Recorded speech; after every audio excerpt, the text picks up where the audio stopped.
possible appointment to fill vacant board member position created by the resignation of Director Emil Rusker. So we have two letters that have been submitted. One is Mark Riggins, and the other one is Connie Tanitz. I haven't looked at either one. Huh?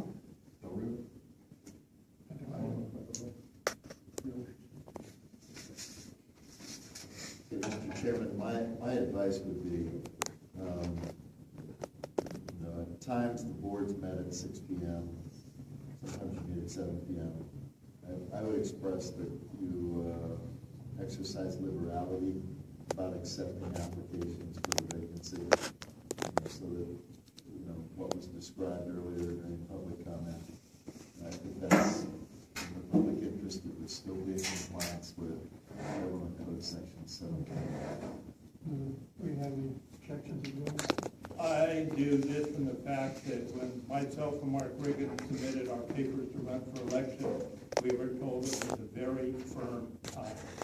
And this is in lieu of a public election, and I think it ought to go by the same time. If a person makes an effort to get theirs in by the deadline, it's on the agenda, it's posted there, and it's set for it to be done. And when we took our papers out at the registrar's office, she was very explicit about being there before 5 and not 5:01.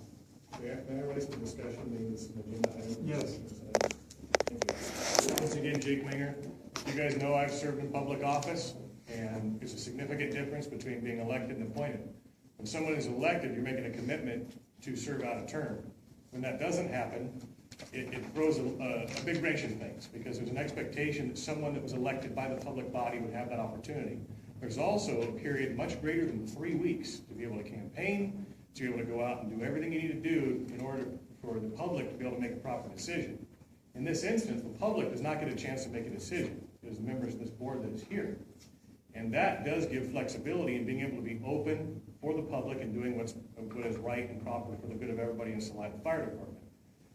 My 2 cents, if it's up to the decision and you have an attorney who's saying it's well within the guidelines to kick someone out, to reject a letter because of being 45 minutes late, I was here before the meeting, to me seems like an acceptable ask, being that that person is someone that 3 of you have fought fires with. That person is someone who is over a decade of volunteer at this department. That my father we're speaking about is my great-grandfather. His grandfather was on the board of directors of the Mutual Fire Insurance Company that helped get the first fire trucks for many rural county fire departments, including Salida Fire. Picture on the wall right over there is an expression of that. To me, that it is a very acceptable ask, and if we're talking about doing what's best for the public and the benefit of the public, having options is always fantastic. Just like in this last election, there was more people than there were seats. I think allowing one more when there's 2, and I'm sure the 2 that are there, I know Mark, it's highly qualified people, to add 1 more in the mix is an advantage for the 4 of you here. When you go to make that decision, you've got 3 qualified people to be able to select from versus 2. To me, that is serving the will of the public. Thank you. Thank you.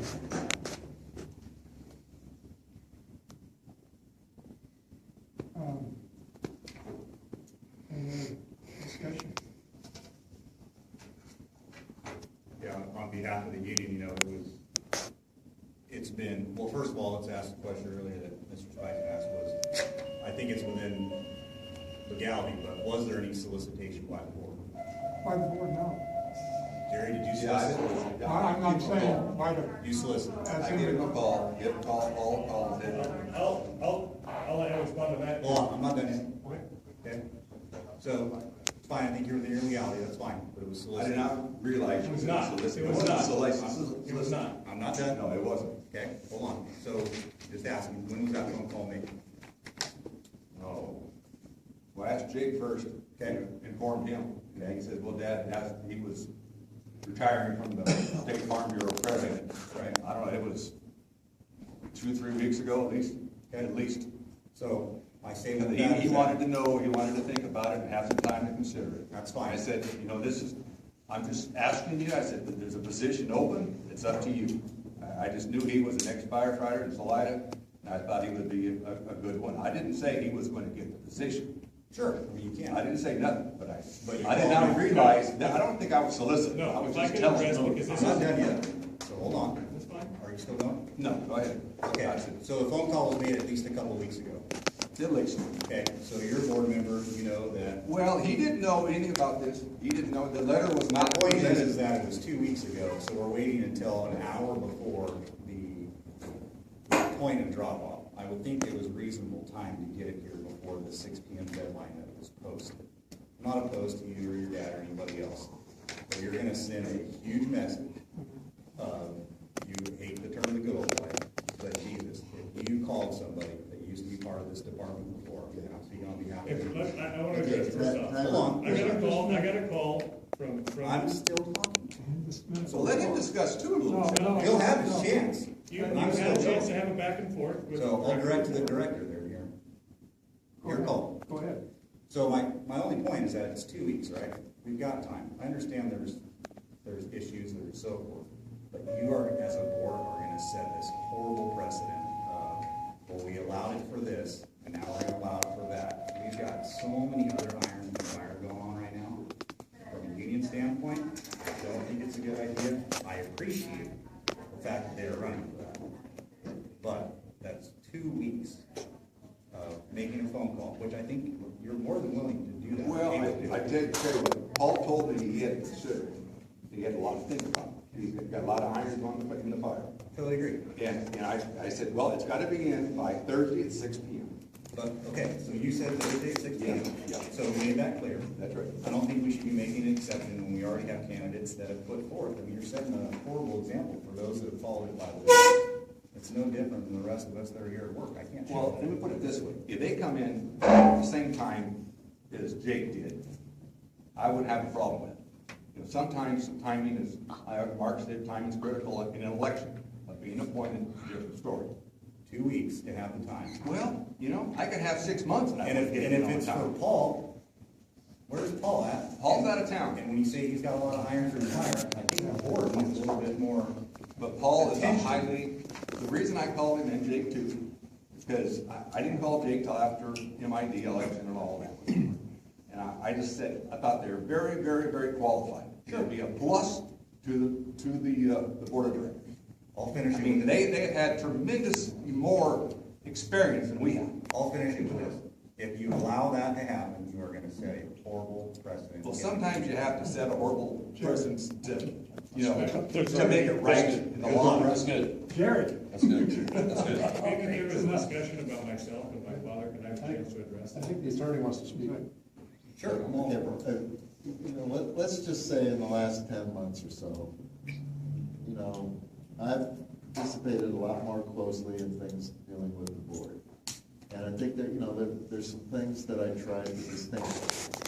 One is, board action is required for certain things. Correspondingly, you know, you shouldn't characterize what one director does as board action. No, I'm not. Okay, so, you know, there's a procedure set up that I referred to. It's not like the election procedure, I would agree with that. But, you know, please don't confuse what one board member may do with action of the board. It takes 3 of these people to be board action. That's my only point. Sure, and no action has been taken yet, because we still have. My only No, suggestion. but I'm talking about notification. You know, we work with Danielle to make sure that the notice was exactly what's required by the government code. Correct. Okay, so that's the board action. I don't want anybody to go away with the impression that the board solicited somebody. Individuals are free to do whatever they want, okay? That's fine. But if it's something that requires board action, then that's gonna be properly characterized, agendized, and acted on by 3 people, Correct. okay? That's all, just. Totally. So before this goes back out to the public, the question for legal. There is nothing wrong with a board member notifying people in the community that we have an open board position, is there? Notification, not campaigning, notification. Because there's a lot of people that are not on the Salida website, they're not on Facebook, they're not posting the things that people post on Facebook. The only way for them to even know that something is going on is for not only the board, but people in the community to notify people that there's an open position. So notification is not a crime, correct? Or it's not outlined crime. Yes, it's not prohibited. Okay, thank you. Now, It will get out. If I could, okay, so now if I had, thank you, Director Brubaker, for those comments, because that's what happened. I was contacted by Director DeBoer and said, don't know if you're aware of this, but it's there. If you know anybody, you'd be someone who should consider it. If you know people who should consider it. And I said, thank you, I'll keep it in mind. My dad just finished up a term as president of the California Farm Bureau. I put a bug in his ear, said, hey, if this is something you want to do, you ought to think about it. He said, I'll call around and ask about it. He called Jerry to find out about that, to find out about the position, what was going on, and what things were happening. By the same token, I was sent a link to the posting by Captain Risotto. So, if the idea is it's being solicited, is it the same difference when you have union fire members that are sending out notifications to people, direct posts to their pages on Facebook? I have no issue with the soliciting, No. I have an issue with it being So linked. the argument, well, you had a very good argument that there was a solicitation happening. And if I was directly involved, if there was a solicitation happening, then the union was guilty of the same thing. No, I said was there's no soliciting problem the same with token. soliciting. So, and if the interest is in doing what's right for the good of the community, or what's right for the good of the community is to have as many qualified applicants as possible. That's it. You want as many qualified applicants, and to keep out a qualified applicant, somebody who's a member of the community. And again, it's still up to, we're not discussing who's gonna be appointed to the damn position. We're discussing people who could be considered for the position. My only point to that regard is, I don't care if Gary Moore reached out to you or not. My problem with it is if you allow, it doesn't matter if it's you. I've served in a public position. There are times when you have to have a hardline stance, and there's times when you can make exceptions. I disagree. And this is well within the guidelines of making exceptions. 2 weeks of having it, the board, and I'm gonna rest my case, you guys have a Illegal, formal illegal, negotiations. Only Pat had a comment. Close the discussion, or, No, they commented we're gonna close.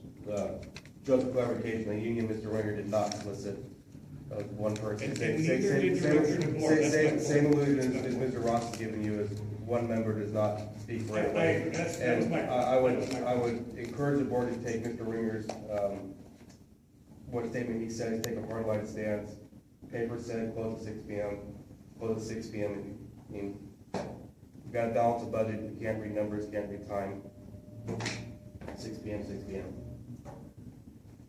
Yes. Would you tell me what the qualifications are again?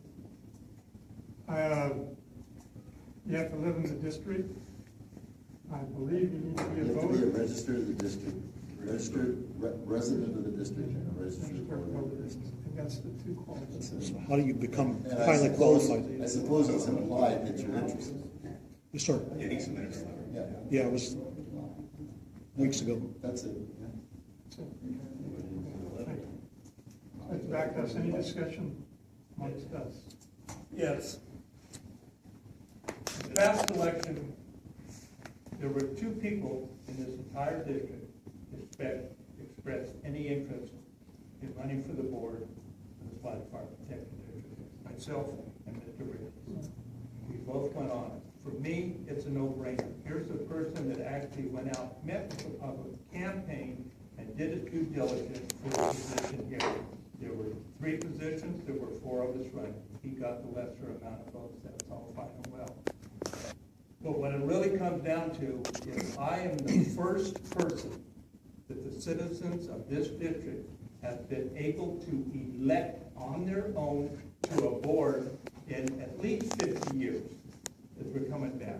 And that's because of the fact of the board's previous way of running things, where board members do not retire until after the election. After the election, they can then pick and choose who they want to sit as a board member. And then if it does come up, and then when it comes back around for re-election, if nobody opposes them, there is no election. It comes down to it. So you talk about not so much a good boys network or a good old boys network. In the fire service, that is referred to as inbreeding. And that is what this board has done for the past 50 years at least. This is the gentleman that ran for a position and went out as an election. That is the gentleman you should put in this seat.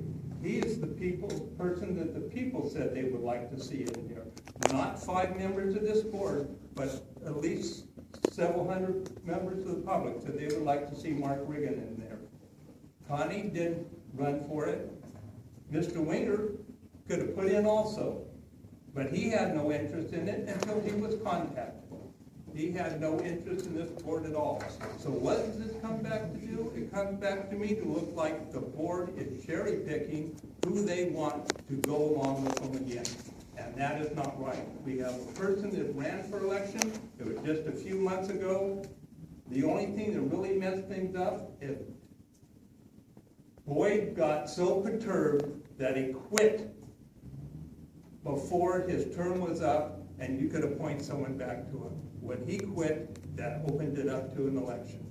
And I guess that's the easiest way of saying it. I told people I would be honest and transparent with them. I have shared exactly what every one of us, Mr. Brubaker, knows that has gone, like I can see you sitting over here churning, has gone on in this district for decades. And it's time for that to end. Mark, I agree with you. Yep. We're gonna keep it. I heard, We're gonna keep it. Let's keep Discussion it take up, let's keep it up here. I can't totally listen to that response, although I agree with like 99% of what you said. But I've also been in the community a long time, and you, for the last election, was the first time that we ever had an election, yet we have had an open board. We have had the opportunity for back before I can remember, and no one submitted. As I ran or went down and filed in Modesto, you or anyone else in the community had the same opportunity to go down and run, and then there would have been an election. So I don't think it's as one-sided as what you said. Yes, we have been in the practice by law of appointing an open position, a vacant position, but that term still comes around for the opportunity for anyone interested in the community that could have ran against me. No one has ever ran against me. I don't know why. No one has ever ran until this is the first time we've had an election. this is the first time. And I really think we have two things here. I don't disagree with anything you said about Mr. Riggins, but the question here is, do we hold to a 40-minute time frame? Because we accept this application doesn't mean that we're putting that person on the board. So there's kind of two things here that I'm a little bit confused about. Do we accept the third application because it was submitted prior to the meeting or attempted to submit it? And then we decide who we're going to appoint to the position. And if we can't decide, I believe the county just showed up, Terry just showed up, then they decide.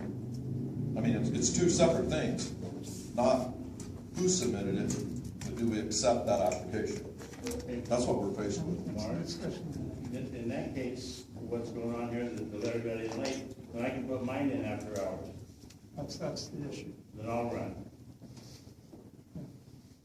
I've been around here all my life. My dad was here all his life. I'll put mine in. So now we need to, any more discussion? No, I think we need to have. What was that, Mark? So I think the board probably should, as a suggestion, Mr. Chair, there's two steps here. One, decide if you want to allow applications after 6, and then of course the second step is have a discussion about who will appoint. So the topic or the issue right now, we do a roll call? Do you need a motion? We do. We need to have The motion, a right? motion as to whether we're going to accept. I move that we accept Mr. Winger's application. 45 minutes late. So what you're saying is you want to move to accept applications after? Yes, yes. I mean, yes. So you're making the rules as you go. No, we have this authority. There's no discussion. There's no- right now. It's yeah. up here.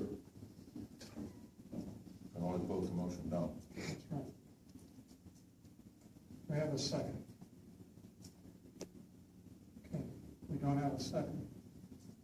So that, basically, dies. There's not a motion. We will, thank you for your comments. Thank you for the opportunity and discussion. Okay, So what do we got? so now we are moving on to Yeah, two consideration of applications. the two applications. We have one from Mark Riggins, who we discussed, and we know. And we have one from Connie Janice, and I'm not aware of who she is. Anybody? She's a member of the board in the Del Rio Okay. She was on the Citizens Homeowners Advisory. Association Committee, yes. What's that name? word? Janice? You want to read the letter? I'll read the letters if you'd like me to. Yeah. That'd be good. Just read the letter. Do you want me to read them? This is from Mr. Riggins. Chairman Byrd, I'm applying for the appointment of the upcoming vacant director position with the Salida Fire Protection District. I understand that this appointment is for the remainder of the retiring director Rusty's term. If appointed, I will serve with honor and integrity. I will consider all the facts presented to help guide me to give sound, unbiased input so that the board may make decisions for the betterment of the district. As a long-time local resident and businessman, I will bring a unique outside perspective to the board of directors. I am available to meet with the board of directors to answer any questions you may have. Thank you for your consideration. Respectfully, Mark Reeves. This is from Connie Jantz. I hope I'm not backing the name. It's Danielle, please accept this email as my official letter of interest and submission to be considered for the current vacancy on the Salida Fire Protection District Board of Directors. I am a resident of Salida and have had the honor and pleasure to have been serving in the EMS fire community for over 15 years. My past experience includes serving our community as a fire and EMS dispatcher, lead instructor, and interim chief of the Valley Regional Communications Center and American Medical Response, and PIO for the American Red Cross. I'm currently a member of the emergency management team for Stanislaus County Office of Emergency Services and serving on the national Q team for the International Academy of Emergency Dispatch and Priority Dispatch Corporation. It is with this extensive experience that I feel I'm uniquely qualified to serve our community and have the passion and drive to join the current board in successfully leading and protecting our fire district and its constituents. I look forward to our future correspondence and learning what the next steps are in this process. Respectfully, Connie Jantz. There's a phone number, I know. Mark, you said she, Director, Yeah, she's on the homeowners association. I don't want to read them. So those are your two applications. And I don't believe that she's here tonight. Okay. So we have two applications before us. Had comment from Mark? Is there anything else? The only thing else I can say, you can see the one candidate that is here. He's the one candidate that is, through the turmoil we've been going through, has come in with constructive suggestions and questions. He's been dialed in, he's been interested in it, and good thing is he also has a budget background. And that's something that we can use at this department here. And I think he's, like I said, took the interest, he wanted to run, and he has been dialed in and trying to help all through this process as we go through to straighten things out to get us back on track. I think he's the person for director. He's the only one that has shown the interest to run, and the only one that is here tonight. Any other comments? I'm kind of thinking about a lot of things. Since there is turmoil, it seems, in the district, in the board, and some people in the community consider us good old boys, I feel the Board of Supervisors should pick this director. Because whoever we pick among us is going to be controversy. And the Board of Directors business out of it, nobody can say anything. It is what it is.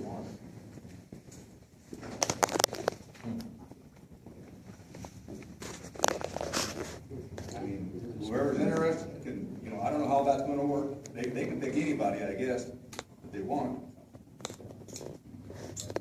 I don't know, I feel that, you know, we should be able to have the opportunity to consider, you know, what we think is best for the district. I mean, that's why we're here.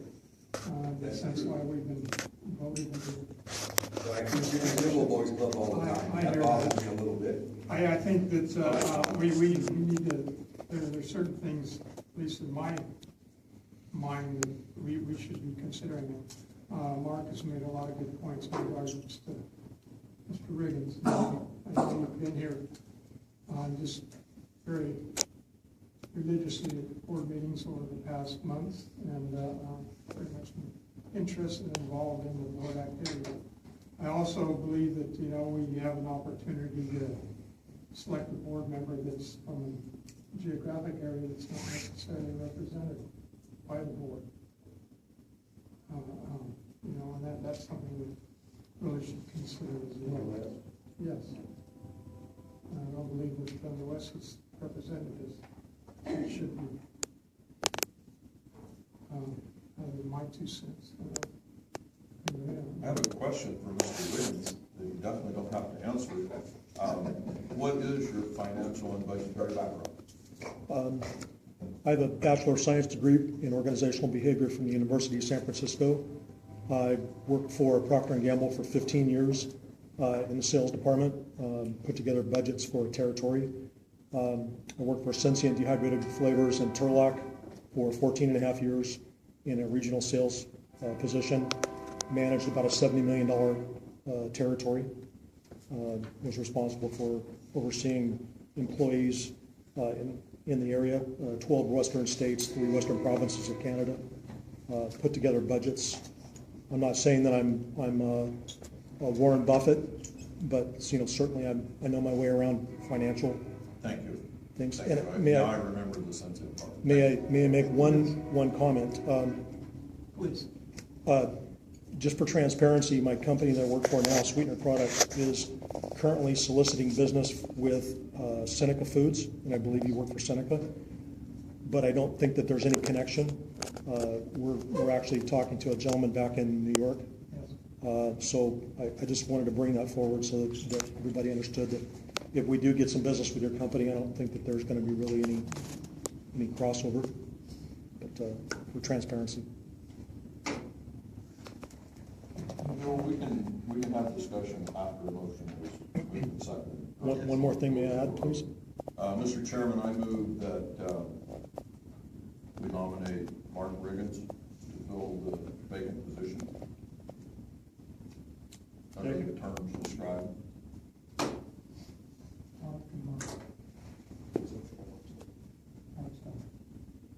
Now you can open up for discussion. Any more discussion? To the motion. Mark, I just think it's a great idea.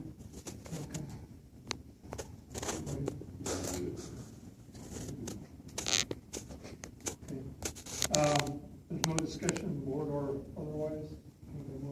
No more discussion? Roll Roll call vote. Director DeBoer? Aye. Director Stone? Aye. Director Brubaker? Aye. And Director Burke? Aye. Thank you.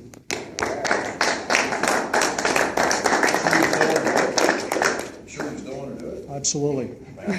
And the comment that I was going to make is I'm retiring in July, and I'll be able to devote more time to whatever duties might come up. Thank you. Thank you. So, Mr. Chairman, this was agendized for consideration and appointment to fill the vacancy. You've just done that. Yeah. Right, so if the designated director, he would be authorized to participate in board proceedings, the only prerequisite would be to take the oath of office. He's going to do that.